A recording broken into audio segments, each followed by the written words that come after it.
All right, okay.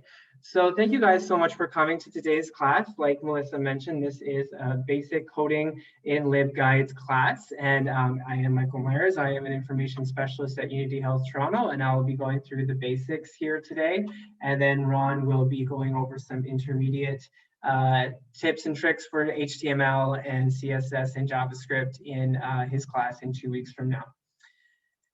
So we would like to begin with an acknowledgement of the land on which we work, study, and live. Since this workshop is being held online, a singular land acknowledgement does not capture the richness of our distribution across many locations. There are a few places on Earth that someone before us has not called home. As many of us are located in Toronto, we would like to share the land acknowledgement that we use at Unity Health Toronto, and participants are invited to consider their position with regard to the land where they find themselves. So we acknowledge that the land we work on is the traditional territory of many nations, including the Mississaugas of the Credit, the Anishinaabe, the Chippewa, the Haudenosaunee, and the Wendat peoples, and is now home to many diverse First Nations, Inuit, and Métis people. Okay, so just a quick welcome. So welcome to this class. I hope you find it great. We are starting off with very basic. So if you feel like this class is too basic for you, please feel free to leave. I won't be offended. But we're going to be covering an introduction to HTML and CSS. We're going to be learning how to use basic tags. We're going to be learning how to apply basic CSS. And we're going to learn how to use the widget tool in SpringShare. And also we're going to use some CSS to hide some LibGuide elements such as the breadcrumb trail that you might see when you're creating LibGuides. There will also be lots of examples throughout this session today. And like Melissa mentioned, there's two ways you can interact with it. You can create a blank test guide and follow along and do the examples with me, or you can just listen and do the activities at another time on your own pace. I like the links I sent in the chat. Bring you to these LibGuides that I've created for this class. So this is the course overview. So it's going to be covering everything that I cover. So you have a place to reference it if you want to review on your own time. And this is also the example, all the examples that I'll be doing today, as well as the take-home activity that I'll be providing at the end of the class as some kind of homework to do between my class and Ron's class. And I also have a resource tab for if you want to learn more, if you have some more questions. But like Melissa mentioned, you can always send me an email. So you'll be seeing these web pages quite a bit because we're going to be interacting with them throughout it. But I just wanted to let you know that those links are in the chat and you have that ability to kind of do it on your own time. If you just want to sit and listen, I have all of the instructions there for you. And then we'll go back to the slides here. So the agenda for today is just starting off with HTML, then moving on to some basic CSS. And then we're going to use CSS to hide some LibGuide elements. And then we're going to talk about widget tools and embedding other resources to make LibGuide a little bit more dynamic. And then I'm just going to quickly refer to some of the resources that I have compiled at the end of the class today. Okay, so before we get right into it, I just wanted to provide a little bit of a quick comparison between HTML, CSS, and JavaScript. Like I mentioned, my class will be introducing HTML and CSS to you today, and then Ron will be offering some intermediate aspects of HTML and CSS, and then he's going to give you an introduction to JavaScript. So that's what this series is going to be covering, but I just wanted to provide a quick comparison to kind of explain the differences between the three that we're covering. So HTML stands for Hypertext Markup Language, and it is the basic structure for web design and uses tags to identify and present content onto a web page. It's kind of similar to cataloging with the Mark 21 fields. The field codes tell the web browser how to interpret that metadata. The tags tell the web browser how to interpret that content and how to display it onto the web page. So just to put in some library context there. CSS stands for Cascading Style Sheets, and this is a separate language that is used to apply styling to the HTML content that is present on a web page. Without CSS, HTML data is just really represented in a very basic format, and CSS tags can be incorporated into the HTML coding, but it's typically kept in a separate code. And then JavaScript is a more complex language that is used to create dynamic and responsive websites and elements. And even though HTML, CSS, and JavaScript are separate languages, they can be used together to build stylized web pages with dynamic elements. So that's just a quick comparison of the three that we'll be covering within this session, my session and Ron's session. But let's start talking about HTML. It's a great place to start at the beginning. So like I mentioned, it is the basic language structure for all web pages and elements that you see on the internet.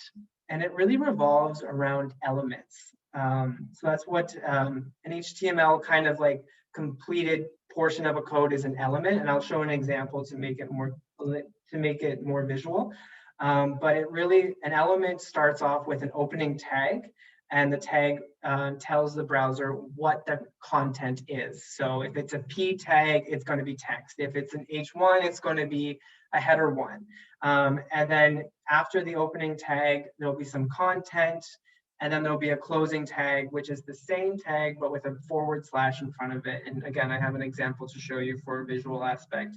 And that would be a complete HTML element. However, there is some examples that of HTML elements that are known as empty elements. So they have no content, and they're also kind of known as self-closing tags. So for example, the BR tag stands for break, and that's a complete full element. You just need the opening tag. There's no content. There's no closing tag. So that would be its own empty tag. But then building upon like a basic HTML structure, HTML is kind of organized within a hierarchical and chronological organization. And there's also nesting that can occur with elements that occur within other elements, which again, I have an example for a visual kind of representation of that. And then building on top of that, you kind of add in your content and your attributes. Attributes just refers to different HTML aspects that can add some action. So if you wanted to put a link around text, that would be using an attribute. So we'll get there. And then you can also use HTML to provide some basic styling, but that's really what CSS is used for, but there are some examples of how you can use some styling in HTML, which I'll talk about, but we're going to mostly be focusing on CSS for styling. So here's the examples I was talking about. This first example here is a complete HTML element. You have your opening tag, which in this example is P, and that stands for paragraph, and that really just represents text. And you can see the opening tag there. And then you have your content. This is an HTML element. And then you have your closing tag, which is the P tag, but with a / in front of it. And that will tell the web browser to display this content as text. So that's really the basic structure of HTML, is focusing around these elements. That would be a complete HTML element. The second example here is an example of nesting. So you see the opening body tag. That's telling the web browser that this is the beginning of the body section of the web page. And then within that element, you have a H1 element, which stands for header 1. And there's 6 different headers you can choose from. This is header 1. So it would be like a title. So it says my first heading. And you see the opening tag for H1, the content, and the closing tag for H1. That is nested within the body. And then following that is another P element, which is also nested within the body element. So it will be the second element that appears within the body element, and that would just appear as text, and it would just say my first paragraph. Now, you can also nest elements within elements on the same line. So the second example is very clear and nice with the body, H1, P, and then the closing. But the other example of nesting here is I have a button opening tag, and a button opening tag just tells the web browser that we're going to create a button actually on the web page. And we're going to get further into buttons throughout this class, but this is just an example of how you can nest within an element in the same line. I'm going to create a button for the HTML element, and then I want that button to be a linkable, like a clickable button that takes you to a new link. So I open the button tag, and then I open a link tag with the opening tag A, as you can kind of see right here. And then I'm using an attribute here to provide an action. So href really is the attribute for a URL. So this would apply this URL to the content that's within the button. So as you can see, I have an opening A tag, and attributes always go within the opening tag. So I have the greater than sign, A, to tell the web browser it's a link, and then href to identify that this is a URL attribute, then an equal sign, and then a quotation, and then I put in the URL, and I close it with a quotation, and then I close that opening tag with the less than sign, and then I put in the content. And for this example, the text within the button that will have that link applied to it is journals. And then I close the link after the content because I want the whole content to be linkable. And then I close the button. So this is an example of a nested link element within a button element. And I also mentioned that HTML falls into this hierarchical, chronological organization, but maybe a little bit of an easier way of understanding that is thinking of it as a family structure. So in this last example here, the body element is like a grandparent level. And then the division element, which just defines a separate section. So that's defining a section within the body. That would be like a parent level. And then within the separate section of the body, we have two headings. We have heading 1 and heading 2. Now, this is the children to the parent. And since they're on the same level, they would be considered siblings to each other. And you can kind of understand this hierarchical, chronological family structure by looking at the indentation of the coding. As you can see, the grandparent level is all the way to the left, and then a little bit farther over is the parent level, then a little bit farther over is the division, and then we go back out when we're closing the parent level and the grandparent level. So that's kind of how HTML works and how it's structured in that kind of hierarchical family structure. So these is just some HTML tags and attributes that I kind of wanted to introduce you to. There's so many, so I have some resources on the webpage that you can use to find more, but this is just some that I thought I would bring to your attention. These few here, the docutype, HTML, title, head, body, these are really tags that tell the web browser how to structure a web page. So you put these usually at the beginning, like it's telling the web browser which docutype it is. It's an HTML, the title, the header, and the body. Now, these are really crucial for HTML coding, but not used in the LibGuide system. So we're not going to be using them. We're not going to be talking about them because I really wanted to structure this class around elements that you would actually use within LibGuides. Because we're using a content management system known as LibGuides, we don't actually have to worry about that. So we don't have to worry about that unless you're building your own web page from the ground up. But we're not doing that. We're adding HTML elements and CSS to a pre-existing website that the LibGuides has created for us. But here is the HTML headings I was talking about, H1 to H6. P defines a paragraph, which is used for text. And BR, which is the break that I was talking about. And this one doesn't have a closing tag, it doesn't have content. If you just wanted to separate a paragraph from another paragraph, you would just use this as an opening tag on its own. So that's kind of an empty tag. HR defines a thematic change in the content. Image defines an image. Video, these are self-explanatory. A is a hyperlink that I was kind of talking about in the other example. UL stands for an unordered list, which appears to be bullets. And an OL is an ordered list, which it would actually be numbers. And then any content within that list would be using the LI the LI tag, which defines a list item. So it can be in an ordered list or an unordered list. And then you have all your opening tags for creating a table. And then I just have some more here. There's some more table. And here, EM is how you would apply italics, and strong is how you would do bold. This is what I was referring to, where you can add some HTML elements to change the styling, but we're going to really be doing that in the CSS. But there is those options in HTML as well. Now, this is another attribute. You know, we talked about the href. The SRC specifies the URL of a media file. So where href is just a regular hyperlink, SRC is the URL of a media file. So like an image, a video, an audio file. So they would use the attribute SRC. And alt specifies alternative text when the original element fails to display. So if it can't load, or if a screen reader is reading an image, it will pick up the alternative text. So for accessibility purposes, it's really important to be putting in some descriptive alternative text, so that if the image is not displaying, or if someone's using a screen reader, it will define what was supposed to be there. div defines a section in the document, like in the example with the grandparent and the parent level. It defined a separate section within the body of the page.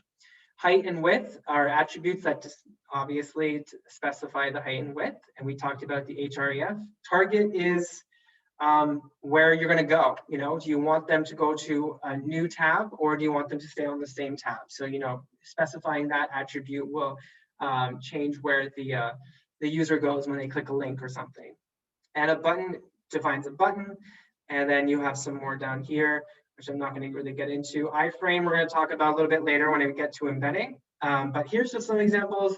These are on the web pages that I created for you guys, and there's also other resources that have longer lists of the different types of tags and attributes that you can use when you're using HTML. But let's go into our first example. So we're going to actually create a clickable button today. So we're going to be doing this in the home page. So we're in the back end here, and I'm going to be using this as kind of a sandbox throughout the class, so there'll be lots of examples on here. But I want to build a button here. So I'm going to go, I've already created the boxes, and I've made them floating boxes because I just want the text to appear. I don't want the box to appear. So we're going to go into HTML, and we're going to open button HTML element. So again, just the tag for button. And then I want it to be a link. So I'm going to put in an opening A, and then href =, quotation. And I actually want this button to go to the course overview. So I'm going to take this URL here, and I'm going to put it as the URL source. And then I'm going to close that with quotations. And then I'm going to close this opening link tag, so that this link will be applied to the content that follows. So I'm going to call it basic coding review. And then I'm going to close that link so that it stops. And then I'm going to close that button.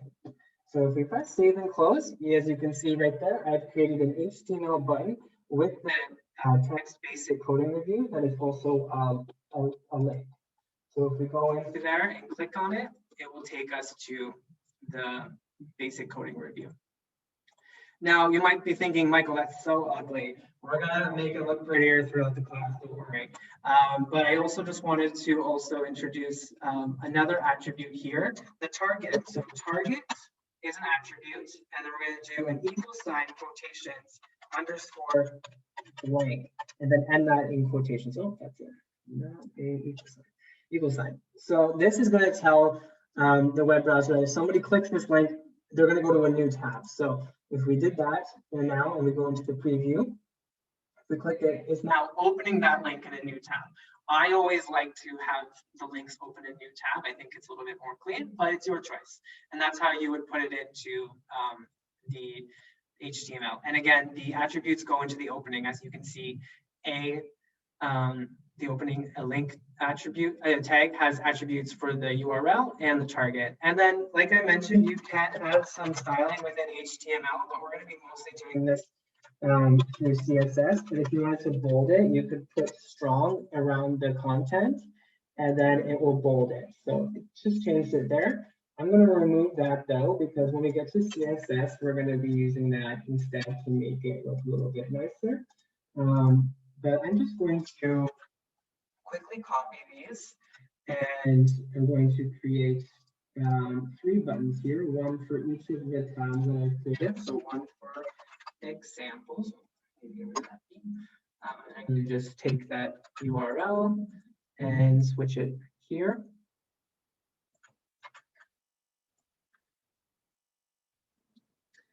Sorry, I'm just doing this right now so that we can expand on this in the class when we get to CSS. So we're going to also make one for resources, and I'm going to take that link here and apply it there.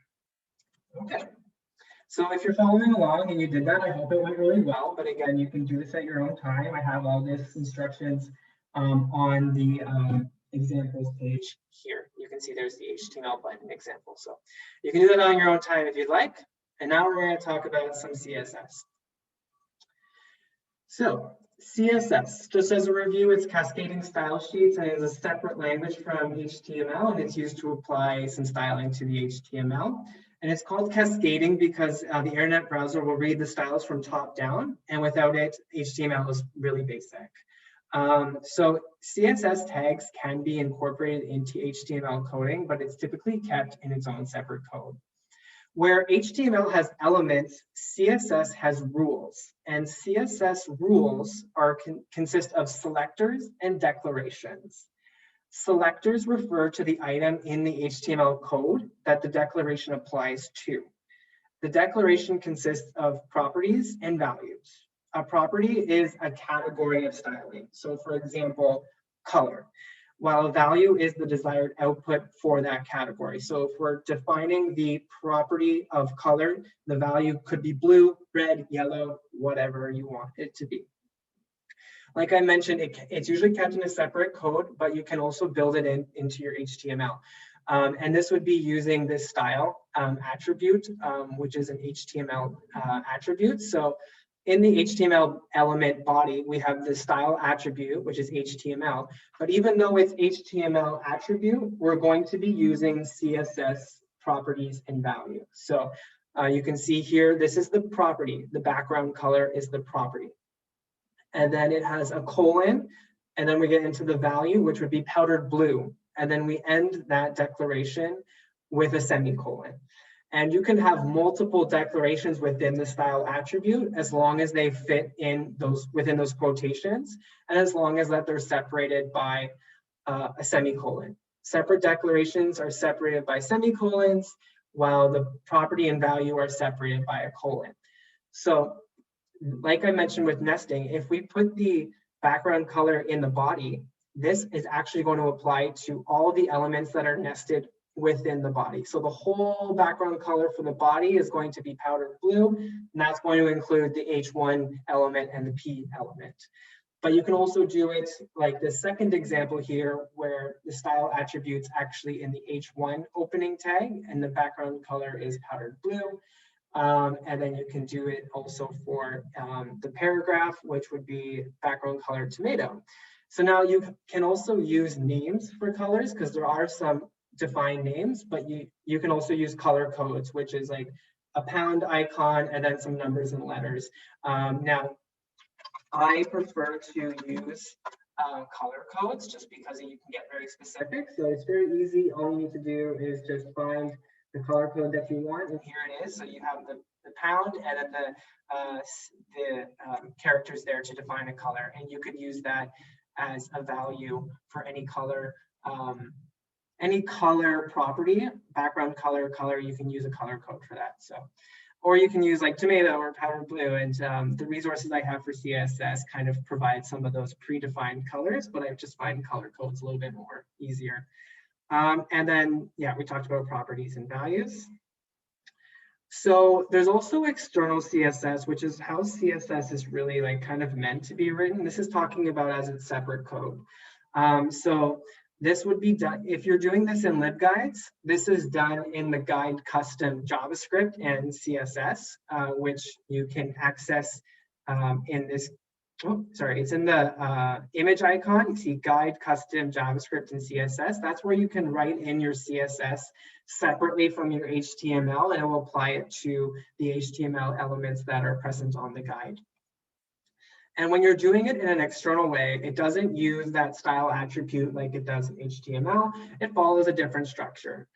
You have your selector here, which is H1, and then you open with a brace, and then you have your declaration. So this is the property color, this is the value blue, and again, they're separated by a colon. And then the declarations are separated by a semicolon. And then here's a second declaration for font size, and it's 12 pixels. And again, the colon to separate the property from the value, and then the semicolon to end the declaration. Now, this is all written in one line, but external CSS is usually written like this example here. Oh, sorry, I did not mean to go advanced. So we have the P element. So that's the selector. It's going to apply the CSS to the P HTML elements because that's the selector. And then you're opening it with a brace, and then the declarations are usually written on separate lines. So you have text align, colon, and then where you want it, and semicolon. And then the second declaration, color, colon, red, semicolon, and then you conclude it with the closing brace. And that's how you would write it in external CSS, sorry. So I'm going to talk a little bit more about the different types of selectors you can use. And then I'm also going to talk about margins and paddings because those talk about like spatial aspects of HTML elements. So to do that, I'm just going to go over to this this web page, which is the course overview, and go to the CSS section just because it's just really easier here.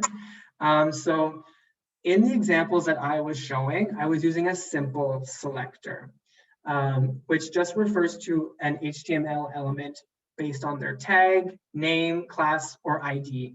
So in the example, I was choosing all the elements with a P tag. A simple selector just collects all of those P's elements and applies that CSS rule. Which it would be very good if you want it for all the P elements, but we want to get a little bit more specific. So that's where like some different types of selectors come into play. You can still use simple selectors for IDs in class.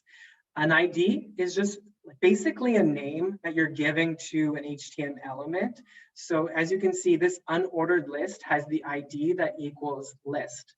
Now, an ID has to be unique for the whole HTML code. There can only be one thing in the HTML code with the ID list. However, you can use classes for items that you want to classify multiple times. So classes can be used multiple times while the ID has to be unique within the whole HTML. So for this one, I'm using class equals quotation list item, and I'm using it for all of my list items here. So that's just classifying these by list item, which allows me to target them in the CSS rules using selectors. So if you're using a simple selector to target an ID, you have to use a pound icon. So pound icon list, opening brace, and then there's my property, and there's my value, which is a color code for black, and then it's closing. So this is going to apply the background color for the ID of list. So it's going to do this whole thing as a background color of black. And if I wanted to use a class simple selector, I would have to put a period before it and then use the class. So this would actually be list item. I think I just wrote the wrong one, but I would put list item here to target these, and I would apply the color of white because that's the color code for white and that's the color code for black. So I'm just basically putting a background color of black, and then each of these items within it are getting the text color of white to stand against that color. So that's how you can use selectors to get really specific. Again, if you just use the P tag, you're going to get all of the P elements. If you use IDs, you can really target, but they have to be unique. You can't reuse IDs, but you can reuse classes throughout your HTML code. You just have to be a little bit aware of what you're classifying so that you can apply CSS rules properly. But you can also combine them a bit.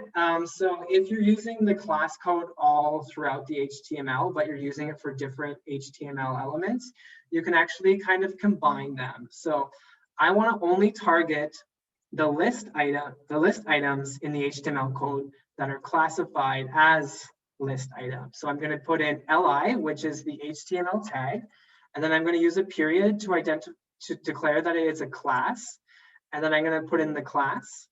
And then I'm going to open it, and then I'm going to put in the declaration, which is property and value. So color is text color, and again, I'm using white. and then I'm going to close it. And that's just another reiteration that ID has to be unique, while class can be used a couple of times. You can also group selectors. So if you want to apply the same CSS rule to multiple HTML elements, you can actually combine them by just separating the selectors with a comma. So this would apply the CSS rule to H1, H2, and P, and they're just divided by a comma there. And then you're opening it again, and you have your declarations here, and then you're closing it. So.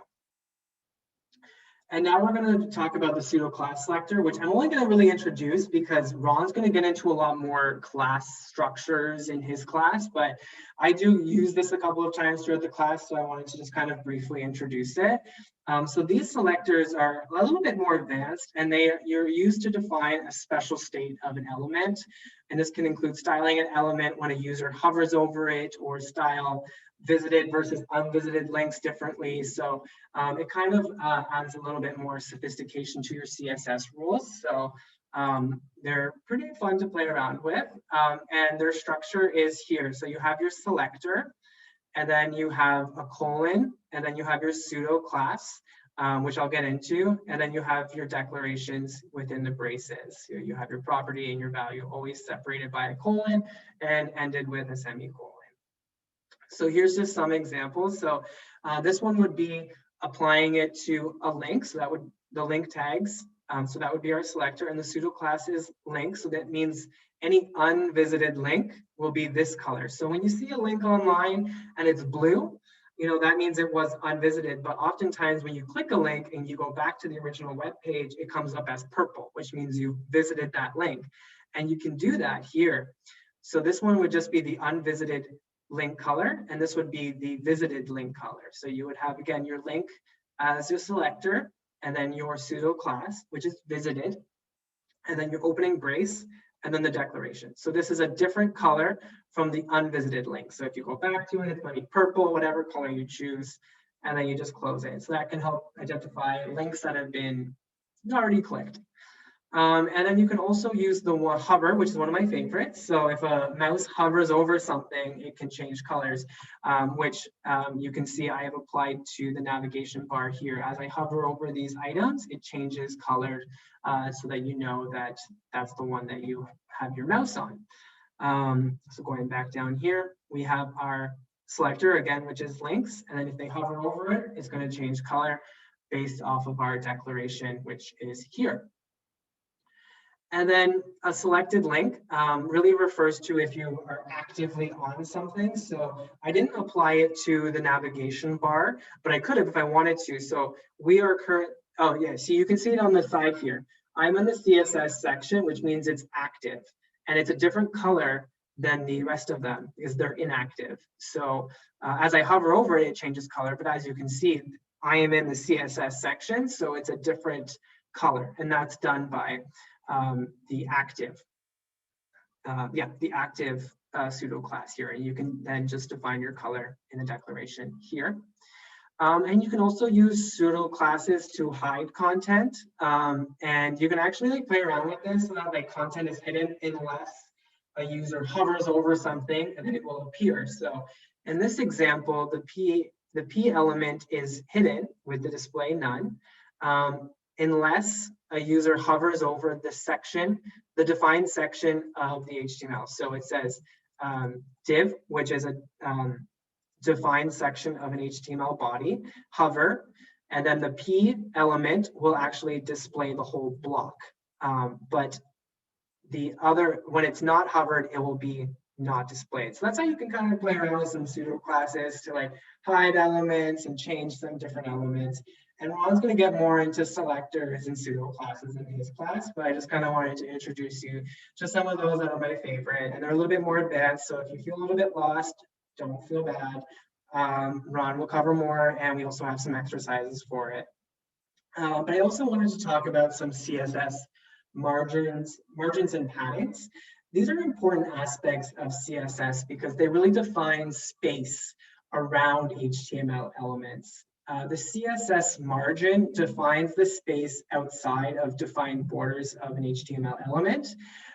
So basically, for a visual kind of aspect, imagine some text with a border around it. I actually So you see this element here, how it has a solid border around it.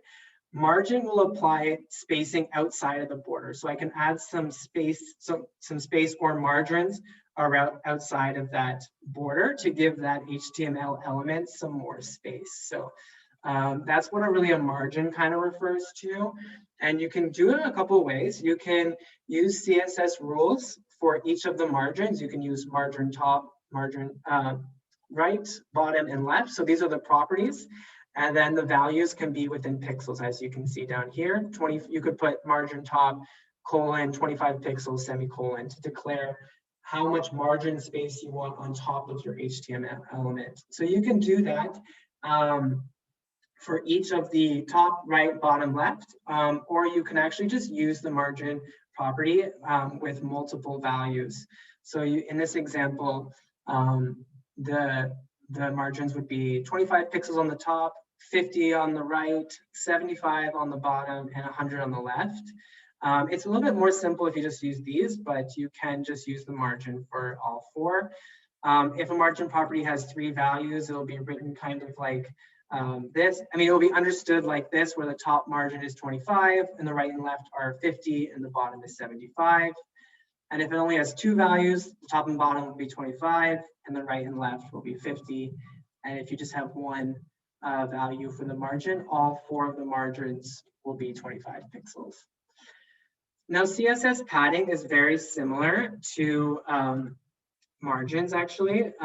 They just kind of refer to the HTML space within the border. So here, we were talking about adding space outside of the border. The padding would add some space around the HTML element inside of that. So if we go back here, it follows the same structure as margins. You have your different padding top, padding right, padding bottom, padding left. And then if you just want to use padding, you can do different values there.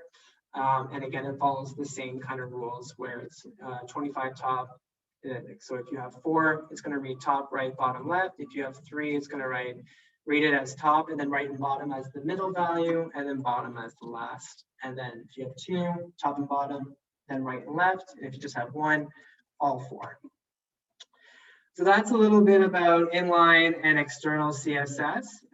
So we're going to now just provide some examples of CSS properties. Here's some ones that I think you might want to be knowing about if you're applying CSS properties. Again, I have more resources on the resource page, as well as this table as well. And now we're going to do some inline CSS, to those buttons that we created. So we're going to play around with those to make it a little bit more pretty.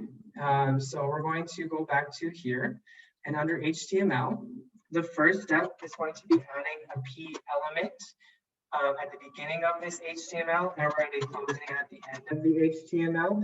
And this is just because I want to target the actual text. I'm going to be applying styling to the text, the button, and the link. So I just needed to separate the text from the button itself so that I could apply direct styling to that. So now that I have that, I can add in my, so next one, I'm going to be adding in my style attribute. And then I'm going to be adding in these style attributes. So, oops. So in the opening tag for P, I'm going to add the style attribute. So style equals quotation. And then I have text align center with the colon and the semicolon, font size, colon, 28 pixels, semicolon, font weight, bold, and then ending with a semicolon and quotations. So if I save and close, that's applying it to the text itself. So as you can see, it got much bigger and it's bolded and it looks much nicer. But now we're going to actually apply some some CSS inline styling to the button itself. So if we go back here in the opening tag, I'm going to put the style attribute equals quotation, and then I want a background color with a color code there, which is going to apply the same color that we have for this navigation bar. And then I don't know why keeps going there. And then I'm going to actually add some style to the link itself, because a default for a link is blue, but we want to change that so it appears nicer on the blue background. So after the target attribute, I'm going to add a style attribute, equal sign, quotation, and then I'm going to choose color as my property, and then colon, and then I'm going to do a color code for white, which is 6F. So 1, 2, 3, 4, 5, 6. Semicolon quotation. And there you go. So now it's a white link with text, and you can see it right there. It looks a little bit nicer, and it matches the coding that we already provide. So that would be just a way to add some inline CSS to your HTML elements.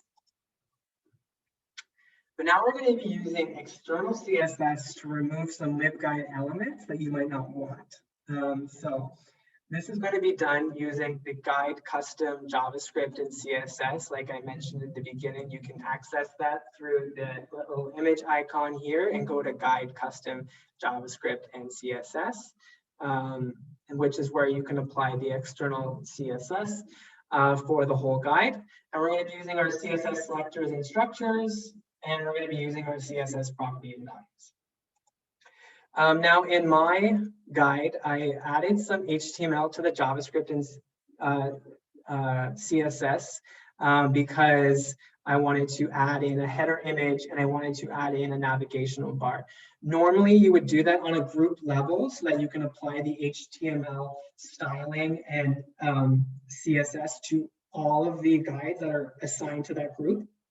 You really shouldn't use HTML in the JavaScript and CSS. If you want to apply this kind of system level HTML, you should really create a group and you should do it there. And Ron's going to show you how to do that in his class.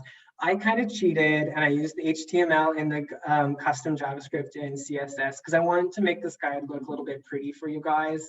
But you can really do this, you really should do this in the group HTML system level that Ron will teach you how to use. This is just what I have in there is how I created a header image and how I created a custom navigation bar. So that's a little bit advanced, but I just wanted you to understand what was there. But we're going to really focus in on using our external CSS to hide some elements of LibGuides. So as you can see in the preview, this home page has tabs down here, but it also has my custom navigation bar. It has the title and the description. It has a breadcrumb trail, which is like this is the links path that you would follow, and it has a search bar. I don't want these elements in my guide. I kind of want it to look like how I have the other guides, where it's just a header image that takes you home. It has a custom navigation bar. It doesn't have a search bar. So I'm going to show you how you can use external CSS to kind of hide some of those elements. So before I do that, this is the custom CSS that I used to apply to the navigation bar. So as you can see, I used a pound to target a specific ID, which is the navigation bar. And then I made my declarations there, and I made my declarations for the list items and the links within the ID. And there's also a class selector here as well. So that's a little bit advanced, but I'm just showing you that this is what I did. And I also used a PseudoClass for the hover, which is why this changes colors when I hover over it. But let's add some external CSS to hide some of those LibGuide elements that we don't want. So under the style section, this is where we're applying our external CSS. So I'm going to do some entering here so I can do it. The first one I want to do is the search bar. I don't want the search bar. So in order to hide that, I'm going to use the pound icon to signify that this is an ID CSS rule.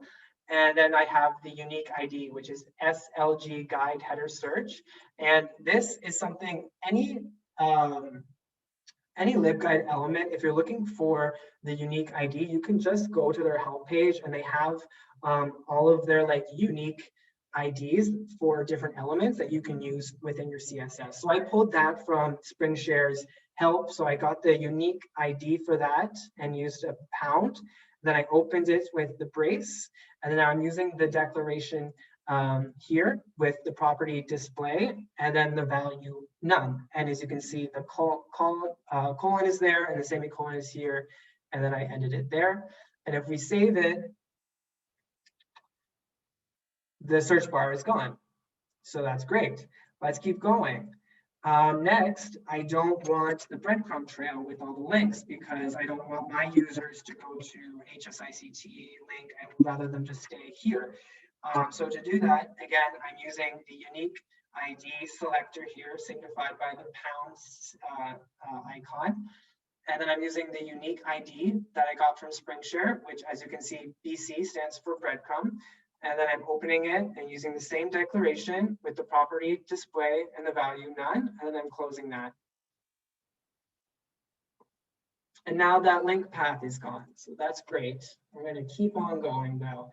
Now I'm going to, as you can see, I have a custom navigation bar that I built, so I actually don't want these tabs to be repeated because it's redundant. So I'm going to hide those using external CSS.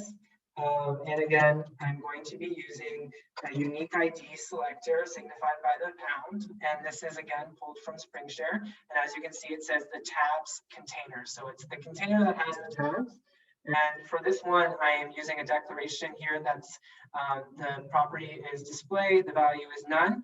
And I'm actually using this important signifier to override any LibGuide rule that would try to get in the way of my CSS rules. So I'm just, by putting exclamation point important after the value and before the semicolon, I'm declaring that this rule is the most important. It overrides all other rules.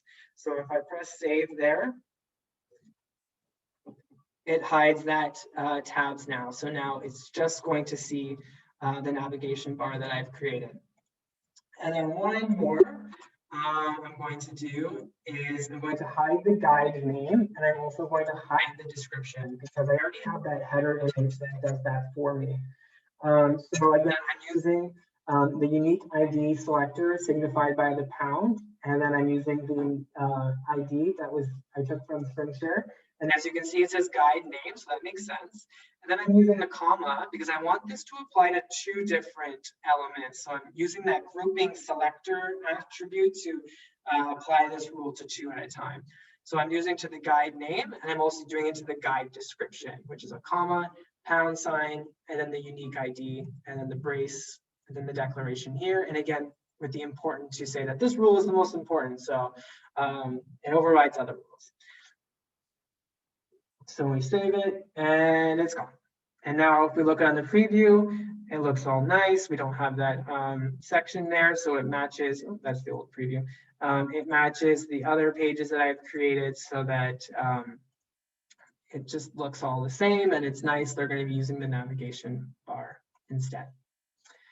So that's just some examples of external CSS in LibGuides. So and here's the external CSS that I used to style the navigation bar. So it's a little bit more advanced, but I put there just in case you're interested and you want to like learn about it. But now I'm going to quickly talk about embedding and some widgets that you can use on your LibGuides. So widgets are great ways to add some dynamic aspects to your LibGuides. And you can create a widget using the LibGuides widget tool, or you can embed from other sources, and you can actually create your own HTML element to embed a web page. So I'm going to show you how to do all three of these, starting with the widget tool. So if you're not familiar with it, it's under tools, and you can go to widgets. And this will allow you to build widgets for other aspects of LibGuides. And it's really simple. You get to choose your customization aspects. You get a preview here, and you get your embedded code. And there's different categories of widgets that you can create. So you have the A to Z list, users, subjects, groups, tags. Content box is really fun. I like this one a lot. So you can embed a portion of a LibGuide to another LibGuide, actually. So we can choose something from the Unity Health Toronto Artificial Intelligence in Healthcare, and we can choose the welcome box. And this would be an embeddable thing that you can put onto your LibGuide that redirects them to another one. So for an example, under widgets, tools, and embedding, I just kind of showed it here. I've used the widget tool to embed a box from a different guide onto this guide. So this is from our artificial intelligence healthcare guide. So I can actually just interact with this embedded element to go to that other guide. So you can, all these links work. So that's a fun way of using the widget tool to connect your LibGuides to each other. I like to use that one. So I just wanted to let you know that that's there. It does all the heavy lifting for you. All you have to do is copy the embed code, and then and if you were to add, if you wanted to add it, you would go under Add, and you would click Media/Widget, and then you would just put the embed code here. So very simple to embed. And it's a nice way to add some dynamic to it.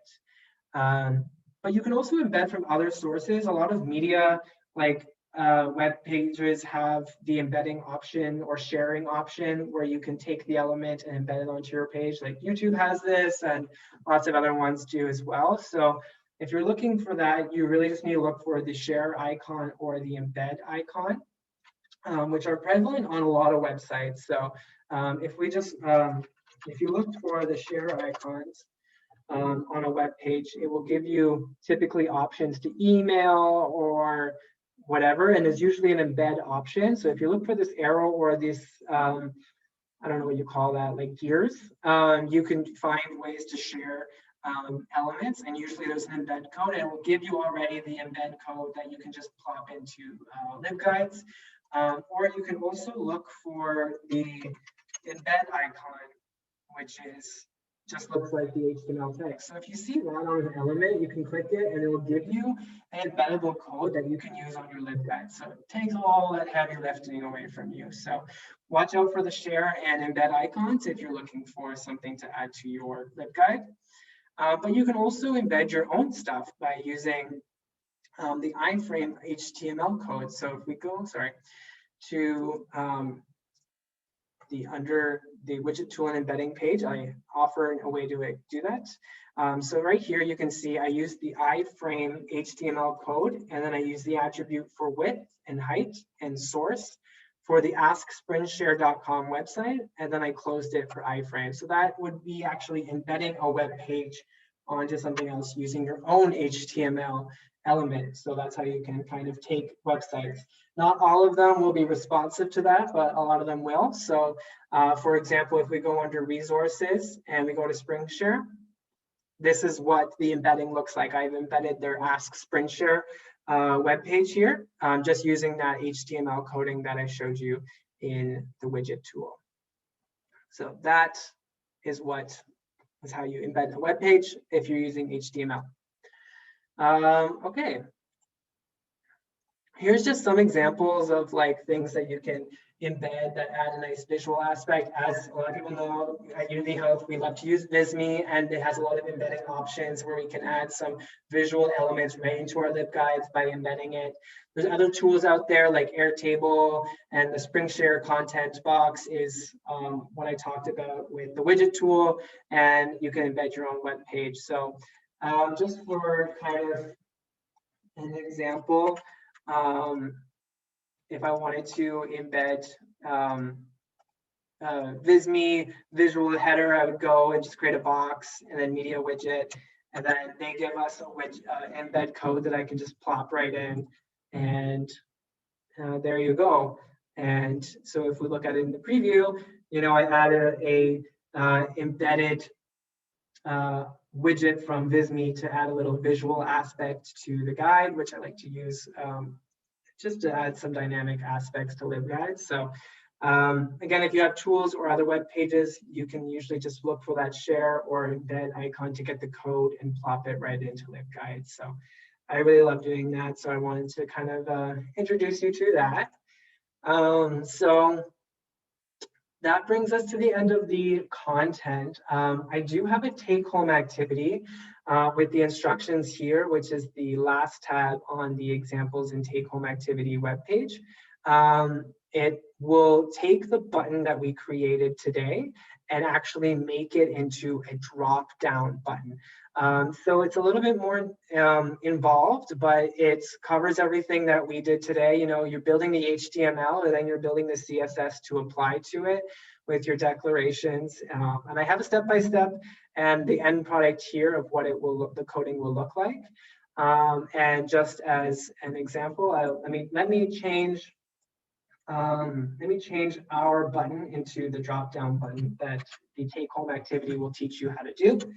So it's a lot more, but now you see we have a button with a drop-down menu with different links within it. So if you go down to preview, there's the embedded widget. And then now if you hover over basic coding review, the color changes and it displays an element, the menu here, which has list items with links to it. So if you click on it, it will take you to like HTML section. So that's the take-home activity that I prepared. If it's, you know, if you haven't been following along, you can use any of the examples as a take-home activity. You start off, you can make your way through all of them. There's the HTML button, the inline CSS example. This is how I created the guide header image and stylized the navigation bar. And here is the external CSS for hiding elements. So I did create a take-home activity, but feel free to do whatever activity you want or whatever example you want. You can also do some widgets and embedding example that I just provided a quick one for that SpringShare. And then I have the more involved take-home activity to change that button into a drop-down button in case you're wanting to play around with it. And I'm very open to, if you're working on it, answering any questions you might have. And also, you know, you can bring some questions that you might have on the examples or the take-home activities to Ron's class, which is coming up. So that's just where I'm gonna leave you off. But thank you so much for coming today. Like I said, and Melissa said, you can email me any questions you have about today's content, about any examples, or about the take-home activity. And then I just kind of want to reiterate that I also have some resources here. On the homepage, you can find the link to the slides that I used today. There's some SpringShare resources because they have a class. They actually teach a class on how to use LibGuides to build library websites. So I've linked those resources here that SpringShare offers. W3 School is a great place to start if you're looking to learn more about HTML and CSS. So I hyperlinked some different aspects of their classes here for you. Bootstrap, I'm not sure if you've ever heard of Bootstrap, but it's a place where you can go for web applications. It's a good place to find some coding that you want to use to play around with. The navigation bar that I use, I kind of took it from Bootstrap, then edited it for my own purposes. So it's a good way if you're trying to find pre-created some coding there and you want to change it. So I hyperlinked the regular, like the Bootstrap homepage, but also their table templates, their form templates, their button templates, and their images template. And then I also just embedded some YouTube videos in case you want to learn some more.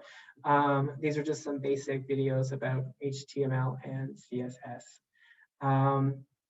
And with that, I'm going to stop sharing and stop the recording and take some questions.